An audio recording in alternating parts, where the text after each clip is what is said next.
आज हम संभाषण कला क्या है, इसके विविध रूप क्या हैं, इस पर चर्चा करेंगे। आप सभी का स्वागत है। चलिए विषय शुरू करते हैं। अपने मनोभावों को प्रकट करने तथा विचारों के परस्पर लेन देन के लिए हमें भाषा का उपयोग करना पड़ता है और परस्पर वार्तालाप या बातचीत द्वारा ही हमारे जीवन के कई सारे कार्य होते हैं और बातचीत में कम से कम 2 व्यक्ति तो होना ही चाहिए। पहला बोलने वाला, जिसे हम वक्ता कहते हैं, और दूसरा सुनने वाला या श्रोता। और कुशल वक्ता के लिए संभाषण कला में निपुण होना बहुत आवश्यक है, तभी वो अपने विचारों को दूसरों तक सही तरीके से पहुंचा पाता है। और हम देखते हैं कि कुछ व्यक्तियों में यह कला जन्मजात होती है और कुछ लोग अभ्यास के माध्यम से इसे अर्जित करने का प्रयास करते हैं। विचारों के संप्रेषण और अभिव्यक्ति का माध्यम भाषा है, परंतु सामाजिक संबंधों की जटिलता के कारण संप्रेषण क्षमता या विचारों को प्रकट करने की क्षमता को अधिक महत्व दिया गया है। आमने सामने की बातचीत में संप्रेषण केवल भाषा से नहीं होता। जब हम आमने सामने होते हैं और बातचीत कर रहे हो तो केवल भाषा ही सम्मिलित नहीं होती, उसमें हमारे हाथ पैरों के संचालन, चेहरों के भाव भी सम्मिलित होते हैं। चेष्टाओं के द्वारा भी हम समझाने की कोशिश करते रहते हैं। हर स्तर पर एक ही तरह की भाषा का प्रयोग भी नहीं होता है। संभाषण के विविध रूपों में भाषा वैविध्य हम देखते रहते हैं। यहाँ पर भाषा का अर्थ कोई दूसरी भाषा नहीं, एक ही भाषा का स्तर हम देखते हैं कि अलग अलग हो जाता है। अब हम आगे देखते हैं कि इसके विविध रूप क्या है। मनुष्य अपनी इच्छाओं और भावनाओं को व्यक्त करना चाहता है, बताना चाहता है, दूसरों तक पहुँचाना चाहता है और संभाषण के द्वारा उसके व्यक्तिगत और सामाजिक व्यवहार भी संचालित होते रहते हैं। कभी कभी वह दूसरों को सलाह देने के लिए और कभी अपने कार्य की सिद्धि के लिए या अपने उद्देश्य की प्राप्ति के लिए तथा कभी अपने मन की बातों को व्यक्त करने के लिए वह संभाषण का प्रयोग करता है। यह भी कहा जा सकता है कि संभाषण के माध्यम से व्यक्ति का सामाजिकरण भी होता है, अर्थात व्यक्ति के समष्टि की ओर मनुष्य संभाषण के द्वारा ही अग्रसर होता है, आगे बढ़ता है।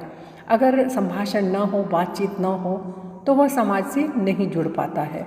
अर्थात संभाषण का बहुत अधिक महत्व हमारे जीवन में है और व्यक्तित्व विकास में भी उसका विशेष योगदान होता है। अब हम संभाषण का अर्थ समझने का प्रयास करते हैं। संस्कृत के शब्द भाष में ल्युट् प्रत्यय लगाकर भाषण शब्द की उत्पत्ति होती है, अर्थात संस्कृत के शब्द भाष से मिलकर यह भाषण बना है और इससे पहले सम उपसर्ग जुड़ जाने से संभाषण बनता है, अर्थात भाषा के द्वारा ही यह भाषण और संभाषण शब्द बन पाया है।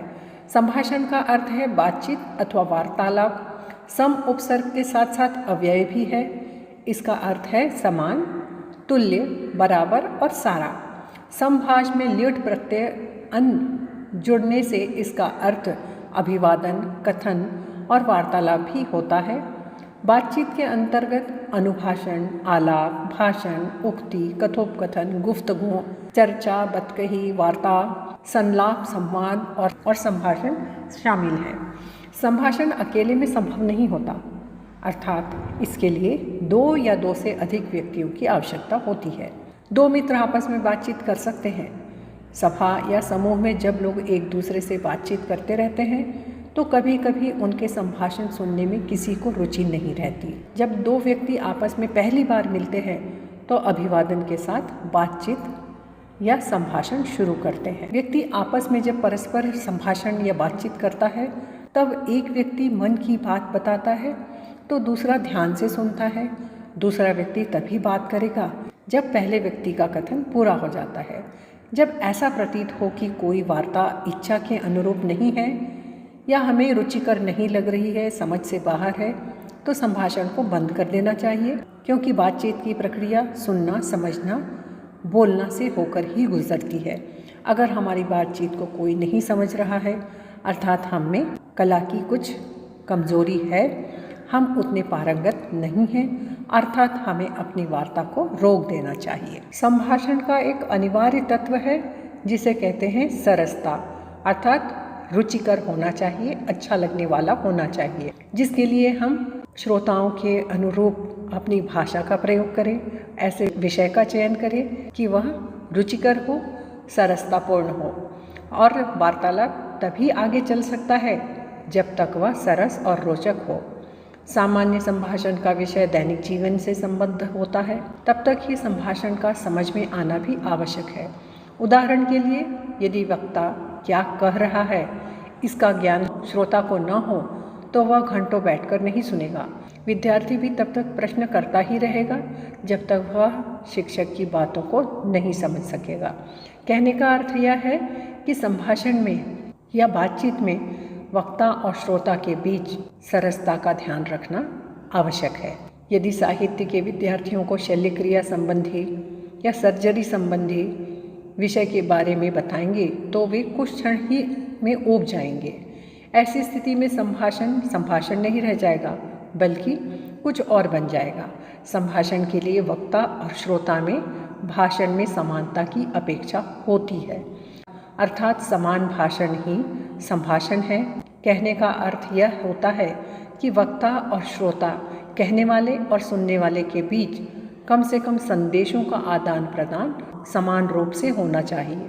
क्योंकि अगर संभाषण रुचिकर न होगा, विषय के अनुरूप न होगा, श्रोताओं की समझ के अनुरूप न होगा, तो वह किसी भी तरह का संदेश पहुंचाने में सामर्थ्य नहीं रखता है। संभाषण व्यक्तिगत भी होता है और समष्टिगत भी होता है। समष्टिगत संभाषण में व्यक्ति की सहमति अथवा असहमति का कोई महत्व नहीं होता है। शिक्षक या किसी नेता का संभाषण यदि एक दो को ही समझ में नहीं आता है तो भाषण को रोका नहीं जा सकता, लेकिन जब व्यक्तिगत संभाषण में व्यक्ति की रुचि और स्वभाव का ध्यान रखना ही पड़ता है। व्यक्तिगत संभाषण में दूसरे की बात सुनने, समझने और बोलने की प्रक्रिया कार्य करती है। यदि केवल एक ही व्यक्ति बोलता चला जाए तो दूसरा व्यक्ति ऊब जाएगा और संभाषण समाप्त हो जाएगा। यहाँ यह भी ध्यान देने की बात है कि इच्छा या अनुकूलता के विरुद्ध किया गया संभाषण शत्रुता पैदा कर सकता है। संभाषण के लिए व्यक्ति का विवेकशील होना भी आवश्यक है। यदि कोई व्यक्ति अपनी स्वार्थ सिद्धि के लिए दूसरे व्यक्ति से संभाषण कायम करता है तो थोड़े ही दिनों में दूसरा व्यक्ति उससे किनारा करने लग जाएगा, क्योंकि वह यह बात समझ जाएगा। संभाषण करते समय श्रोता के सामाजिक और बौद्धिक स्तर का ध्यान रखना वक्ता के लिए आवश्यक है। प्रभावी और स्पष्ट कथन तथा वक्ता श्रोता का प्रत्यक्ष संवाद संभाषण की प्रमुख कसौटियाँ हैं। यहाँ कुछ संबंधित प्रश्न दिए गए हैं जिसके उत्तर आपको इसी भाग में मिल जाएंगे। अब तक हमने व्यक्तिगत और समष्टिगत संभाषण की चर्चा की। अब हम इसके अन्य रूप भी देखते हैं और इसमें हमें यह तो समझ में आ गया कि संभाषण में एक बोलने वाला और दूसरा सुनने वालों के बीच संदेशों का लेन देन होता है और वह समान रूप से होना चाहिए कि अगर संभाषण करने वाला वक्ता बोल रहा है तो वह श्रोता के स्तर का या उसे समझ में आने योग्य तथा रुचिकर होना चाहिए। वार्तालाप या संवाद, व्याख्यान, वाद विवाद, एकालाप, परिचर्चा और जनसंचार आदि संभाषण के विविध रूप हैं। सबसे पहले हम वार्तालाप या संवाद की चर्चा करते हैं। सबसे पहले वार्तालाप या संवाद के बारे में जानते हैं। वार्तालाप का अर्थ है बातचीत। दो व्यक्ति जब भाषा के माध्यम से विचारों या सूचनाओं का आदान प्रदान करते हैं तो इसे वार्तालाप या संवाद कहा जाता है। व्यक्ति सुबह से लेकर रात को सोने तक कई तरह के संवादों से गुजरता है। दैनिक जीवन में संवाद या वार्तालाप किसी न किसी रूप में सुबह होते ही शुरू हो जाते हैं और रात तक चलते ही रहते हैं। साहित्यिक कृतियों में संवाद को कथोपकथन कहा जाता है, लेकिन यहाँ मानवीय संभाषण में निहित संवाद की चर्चा की जा रही है। मानवीय संभाषण में कैसे संवाद होते हैं, बातचीत होते हैं। मोटे तौर पर संवाद या वार्तालाप दो या दो से अधिक व्यक्तियों के बीच में होने वाली बातचीत है। इस वार्तालाप के कई रूप प्रचलित हैं, जैसे दो देशों के बीच शिखर वार्ता या संवाद, साहित्यिक या कला सांस्कृतिक विषयक संवाद, व्यक्तिगत स्तर पर संवाद, साहित्यिक कृतियों या फिल्म, नाटक आदि के संवाद, ज्ञान विज्ञान के क्षेत्र में दो या दो से अधिक विद्वानों का संवाद। इस प्रकार हम देखते हैं कि कई स्तर पर संवाद होते हैं। रोचकता संवाद की पहली शर्त है। यदि रोचकता न हो तो बहुत ही कम समय में संवाद खत्म हो जाता है। कई व्यक्ति अपने संवाद की निजी शैली के कारण ही प्रसिद्ध हो जाते हैं। वार्तालाप व संवाद औपचारिक भी हो सकता है या अनौपचारिक भी, तथा व्यक्तिगत या सामूहिक भी हो सकता है। अनौपचारिक संवाद में बोलचाल की भाषा का प्रयोग होता है, जबकि औपचारिक संवाद में परिनिष्ठित भाषा का प्रयोग होता है। संवाद वक्ता और श्रोता आयु, लिंग, शिक्षा, सामाजिक स्तर आदि पर निर्भर करता है। स्पष्टता, शुद्धता, शिष्टता, स्वाभाविक गतिशीलता, प्रभावोत्पादकता आदि को वार्तालाप या संवाद के प्रमुख गुण माना जा सकता है। वक्ता श्रोता की संख्या के आधार पर संवाद व्यक्तिगत और समूहगत हो सकता है तथा सामाजिक परिवेश एवं सामाजिक भूमिका के आधार पर औपचारिक और अनौपचारिक भी हो सकता है। यहाँ आप देख रहे हैं इस भाग पर आधारित प्रश्न दिए गए हैं, जिनके उत्तर आपको इसी भाग में मिलेंगे, जो आपको इस विषय को समझने में अधिक सहायता करें। अब हम देखते हैं कि व्याख्यान या भाषण क्या है। व्याख्यान संभाषण का एक विशेष रूप है। इसका प्रयोग आमतौर पर किसी विषय की व्याख्या करने के लिए किया जाता है। अपनी भावनाओं को अभिव्यक्त करने के साथ साथ श्रोताओं को प्रेरित करने की क्षमता भी व्याख्यान में होनी चाहिए। व्याख्याता अपनी बात को तर्कों के आधार पर श्रोताओं के समक्ष प्रस्तुत करता है। व्याख्यान में व्याख्याता कम समय में अधिक जानकारी प्रस्तुत करने का प्रयास करता है। व्याख्यान में यदि कोई रोचकता नहीं होती तो श्रोता ऊब जाते हैं। अतः व्याख्यान को रोचक बनाए रखने के लिए व्याख्याता कभी कभी तकनीकी प्रस्तुतिकरण या प्रश्नोत्तरी की सहायता ले सकता है। वास्तव में व्याख्यान या भाषण का उद्देश्य समूह संचार, ग्रुप कम्युनिकेशन जिसे कहते हैं या ग्रुप डिस्कशन कहते हैं, यह होता है, जिसमें एक वक्ता किसी छोटे या बड़े आकार के श्रोता समूह को एक साथ संबोधित करता है और उसका उद्देश्य होता है किसी तरह उन्हें प्रेरणा देकर आगे बढ़ाने का प्रयास करें। इससे संबंधित यहाँ आप एक प्रश्न देख रहे हैं, जिसका उत्तर भी इसी भाग में आपको मिल जाएगा। संभाषण का अगला रूप है वाद विवाद। वाद वह बातचीत या तर्क है जिसमें कोई सिद्धांत निश्चित हो। सिद्धांत स्थापित करने के लिए शास्त्रार्थ या वाद करते हैं, लेकिन सिद्धांत को न मानने वाले विवाद या उल्टा तर्क करते हैं। इस तरह वाद विवाद शास्त्रार्थ या तत्व चिंतन का दूसरा नाम है। कहने का मतलब यह है कि किसी भी विषय के पक्ष और विपक्ष में विचार व्यक्त करने के माध्यम को वाद विवाद या बहस कहा जा सकता है। वाद विवाद प्रतियोगिताओं का भी आयोजन किया जाता है। वाद विवाद का उद्देश्य है कि ज्वलंत विषयों पर लोगों का ध्यान आकर्षित करना तथा तर्क के साथ विषय को श्रोताओं के समक्ष प्रस्तुत करना तथा उसके सकारात्मक और नकारात्मक बिंदुओं की ओर भी सभी का ध्यान आकर्षित करना। तर्क के साथ किसी विषय पर चर्चा की औपचारिक विधि को वाद विवाद कहा जा सकता है। यह दो व्यक्तियों के मध्य से लेकर सार्वजनिक बैठकों तक में हो सकता है, शिक्षण संस्थाओं में हो सकता है और संसद तथा विधानसभाओं में हो सकता है। यह माना जाता है कि किसी विषय के विभिन्न पक्षों पर बहस करके उचित और सटीक निर्णय या सिद्धांत तक पहुंचा जा सकता है। कहा भी गया है कि वादे वादे जायते तत्वबोधः, बहस से तत्व का बोध होता है। और इससे संबंधित आप एक यहाँ प्रश्न देख रहे हैं, जिसका उत्तर आपको इसी भाग में मिल जाएगा। अब इसका अगला रूप हम देखते हैं एकालाप। एकालाप अर्थात एक ही व्यक्ति या पात्र का संभाषण। जहाँ किसी अन्य व्यक्ति को संवाद संभव नहीं होता, वहाँ एकालाप जन्म लेता है। इसमें संबोधक और संबोधित एक ही पात्र होता है। विचारों की स्थिरता और गतिशीलता के आधार पर एकालाप को दो प्रकारों में बांटा जा सकता है कि स्थिर एकालाप और गत्यात्मक एकालाप। स्वगत कथन एकालाप ही है।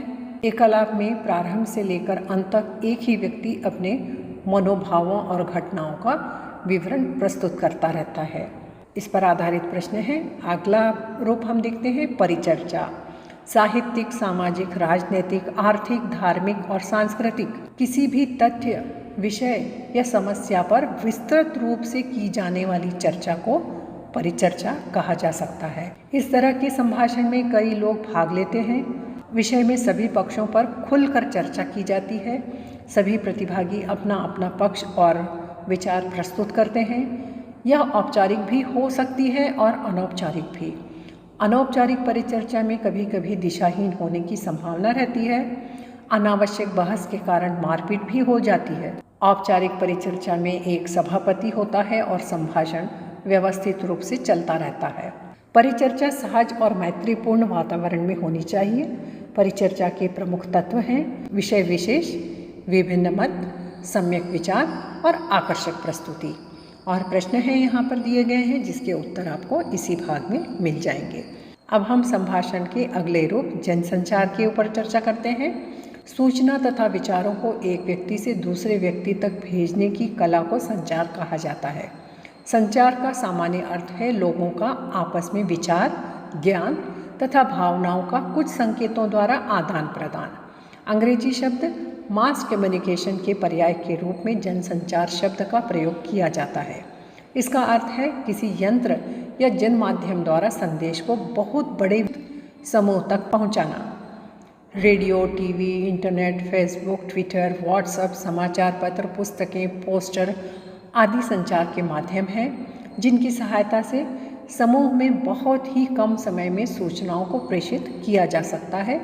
संचार के 5 पहलू हैं: व्यापक श्रोता समूह, विभिन्न प्रकार के श्रोता, किसी संदेश की पुनर्रचना, तीव्र वितरण और उपभोक्ता के लिए सस्ता होना। बिखरे हुए श्रोता समूह के लिए संदेश का सार्वजनिक रूप से सीधा प्रसारण किया जाता है, इसलिए इसमें गोपनीयता संभव नहीं है।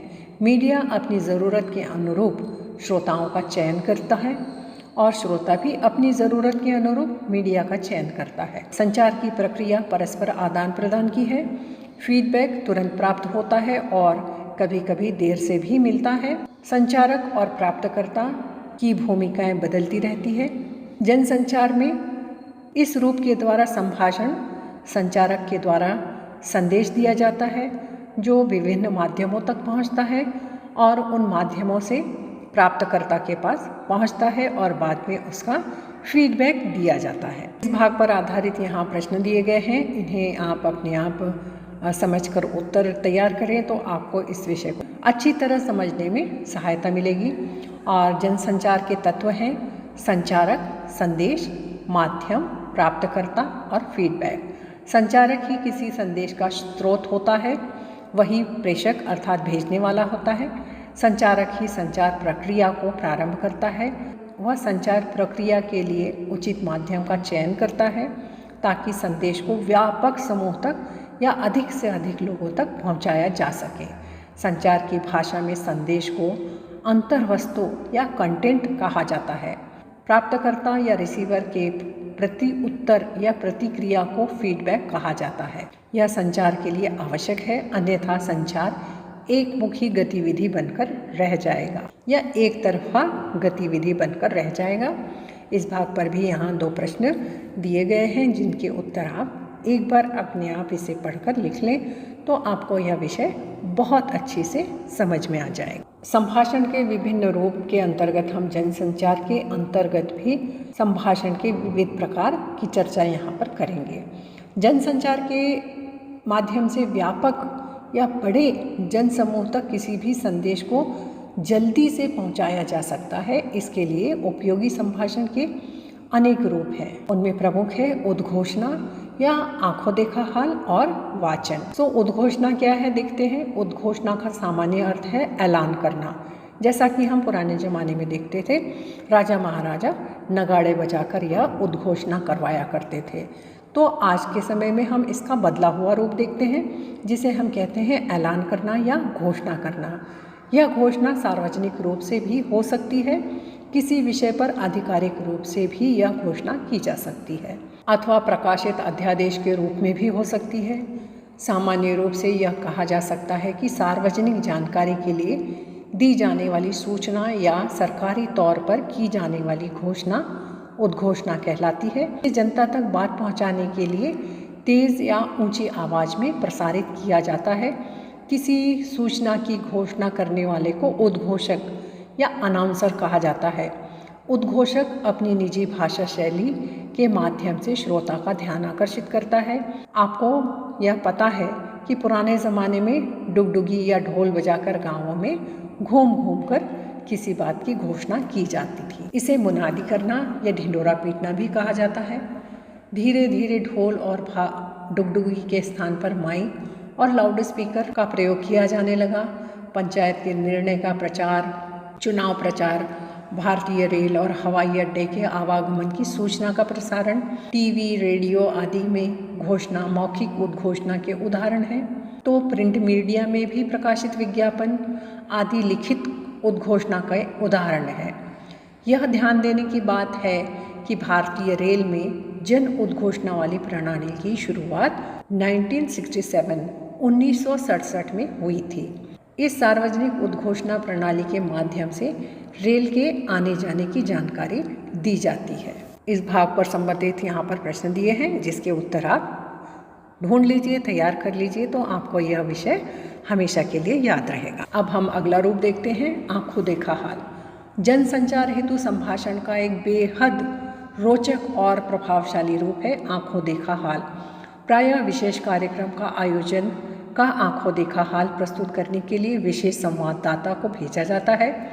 यह प्रसारण तंत्र का अभिन्न अंग है। सूचना देने के साथ साथ प्रस्तुतिकरण में रोचकता आंखों देखा हाल की मूलभूत विशेषता होती है, ताकि श्रोता उस घटना का या कार्यक्रम का आंखों देखा वर्णन सुनकर आनंद प्राप्त कर सकें। इलेक्ट्रॉनिक मीडिया में क्रिकेट मैच या अन्य खेल कार्यक्रमों का आंखों देखा हाल प्रसारित किया जाता है। इसी तरह स्वतंत्रता दिवस, गणतंत्र दिवस समारोह का भी आंखों देखा हाल प्रसारित किया जाता है। 26 जनवरी या 15 अगस्त पर प्रसारित होने वाले आंखों देखा हाल के पूर्व टिप्पणीकार कमेंटेटर झांकियों का क्रम पता लगाकर उस पर विशेष जानकारी जुटाकर अपनी कमेंट्री को रोचक तथा प्रभावशाली बना सकता है। कमेंटेटर को यह ध्यान अवश्य रखना होगा कि श्रोता उसकी बात को आसानी से समझ सके। आंखों देखा हाल सुनाते समय कभी कभी किसी कारणवश गैप पैदा हो जाता है। आंखों देखा हाल प्रायः पूर्व निश्चित आयोजन के लिए होता है, जैसे ब्रह्मोत्सव का आंखों देखा हाल, किसी खेल का आंखों देखा हाल, किसी उद्घाटन का आंखों देखा हाल आदि। यहाँ पर यह प्रश्न दिया गया है, उसका उत्तर आप इसी भाग में प्राप्त करेंगे। अब हम जनसंचार के ही अगला रूप देखते हैं, कार्यक्रम संचालन। संचालक या एंकर किसी भी कार्यक्रम का महत्वपूर्ण अंग होता है। यदि टीवी के संदर्भ में बात करें तो एंकर ही चैनल का चेहरा होता है। छोटे पर्दे का एंकर हो या किसी कार्यक्रम का एंकर, उसे अपनी संतुलित भाषा और अंदाज पर विशेष ध्यान रखना होता है। आवाज़ में निरंतर अभ्यास के माध्यम से निखार लाया जा सकता है। संचालक को विषय की जानकारी भी आवश्यक होती है। संचालक के पास प्रेजेंस ऑफ माइंड होना, प्रत्युत्पन्न मति का होना अनिवार्य है। कभी कभी संचालक को अपने विवेक के आधार पर संचालन करना पड़ सकता है। कार्यक्रम संचालक चाहे कैमरे के सामने किसी टीवी स्टूडियो में उपस्थित हो या मंच पर, उसमें आत्मविश्वास का होना अत्यंत ज़रूरी है। कार्यक्रम शुरू करने से पहले वह पृष्ठभूमि की चर्चा कर सकता है। वह अपने हाव भाव से तथा अपनी आवाज़ के उतार चढ़ाव से श्रोताओं का ध्यान आकर्षित कर सकता है। यह भी याद रहे कि संचालक को परिस्थिति के अनुरूप संचालन करना होता है। नीरस कार्यक्रम को भी संचालक अपने सेंस ऑफ ह्यूमर, हास परिहास के माध्यम से रोचक बना सकता है। किसी साहित्यिक कार्यक्रम का संचालन करते समय संचालक बीच बीच में प्रासंगिक कविताओं के अंश का प्रयोग या कुछ हास्य प्रसंगों का प्रयोग करके कार्यक्रम को रोचक बना सकता है। यहाँ उसके आधार पर एक प्रश्न दिया गया है जिसका उत्तर आप इसी भाग में देखेंगे। जनसंचार का अगला रूप है वाचन। जनसंचार के लिए उपयोगी संभाषण का एक रूप वाचन भी है। विचारों की अभिव्यक्ति में वाचन का अपना महत्व है। यह एक कौशल है। वाचक अपनी आवाज़ और अंदाज से श्रोताओं को अपनी ओर आकर्षित कर सकता है। समाचार का वाचन और मंचीय वाचन अलग अलग शैली में होता है। अगला रूप है इसका समाचार वाचन। इलेक्ट्रॉनिक मीडिया में समाचार वाचन आकर्षण, ग्लैमर का केंद्र रहा है। समाचार कार्यक्रमों के लिए समाचार वाचक या न्यूज़ रीडर की आवश्यकता होती है। समाचार वाचक को पूर्वाग्रह से मुक्त रहना चाहिए। प्रभावशाली व्यक्तित्व एवं अच्छी आवाज़ वाला व्यक्ति समाचार वाचक के रूप में तुरंत चुन लिया जाता है। समाचार वाचन के समय यह ध्यान रखना अनिवार्य है कि बोलने का प्रवाह बना रहे। भाषण, वार्ता और कार्यक्रम के संयोजन में यदि रोचकता का ध्यान रखा जाए तो समाचार वाचक सफलता प्राप्त करेगा। समाचार वाचन करते समय वाचक को भाषा का शुद्ध उच्चारण करना होगा तथा आत्मविश्वास से भरपूर होना चाहिए। इलेक्ट्रॉनिक मीडिया में समाचार वाचक के सामने श्रोता नहीं बल्कि कैमरा रहता है। कक्षा या विद्यालय स्तर पर भी समाचार वाचन की गतिविधि आयोजित की जा सकती है। ऐसे आयोजन में समाचार पत्रों, टीवी, रेडियो, इंटरनेट आदि के समाचार संकलित करके विद्यालय की प्रातःकालीन सभा में समाचार वाचन किए जाते हैं। समाचार वाचन के समय बलाघात, आरोह, अवरोह या स्वर के उतार चढ़ाव पर विशेष ध्यान देना चाहिए। इस पर आधारित यहाँ प्रश्न आप देख रहे हैं, उसका उत्तर लिख लीजिए।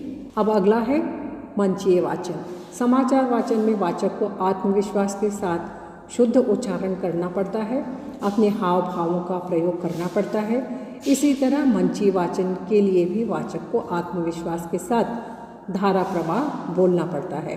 मंचीय वाचन में वाचक को सावधान रहना चाहिए क्योंकि उसके सामने श्रोता उपस्थित हैं। मंच संचालक को भी भाषिक शुद्धता पर ध्यान रखना चाहिए। अब हम देखते हैं कि संभाषण कला की आवश्यकता। अब अगला बिंदु है कि संभाषण की आवश्यकता।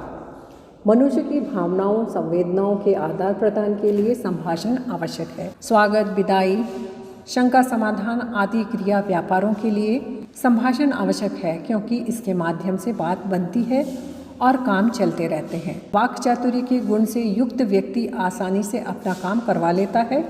यदि व्यक्ति में आत्मविश्वास की कमी हो तो वह न ही अपनी बात रख सकता है, न ही तर्क वितर्क कर सकता है और न ही अपना पक्ष रख सकता है। वह असमंजस की स्थिति में पड़ सकता है। मनुष्य संभाषण के माध्यम से अपने गुण दोषों के साथ साथ दूसरों के गुण दोषों का विवेचन कर सकता है। व्यक्ति के अपने व्यक्तित्व निर्माण में भी संभाषण महत्वपूर्ण भूमिका निभाता है। संभाषण व्यवहार कुशलता सिखाता है और अपने व्यक्तिगत जीवन में भी, परिवार में भी अपने विचारों, अपनी इच्छाओं को बहुत आसानी से व्यक्त करने में सबल होता है और अपनी बात को मनवाने में भी वह सफल हो जाता है।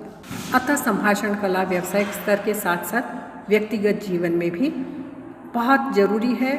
व्यक्तिगत स्तर पर भी वह परिवार में अपने भाई बहनों, माता पिता के साथ बहुत अच्छी तरीके से अपने विचारों, अपने भावों को व्यक्त करवा सकता है और अपनी बात को बहुत आसानी से मनवा भी सकता है। अब हम निष्कर्ष देखते हैं कि संभाषण के अर्थ और स्वरूप का अध्ययन हमने अभी तक किया। संभाषण की प्रक्रिया वस्तुतः बच्चे के जन्म के साथ ही शुरू हो जाती है।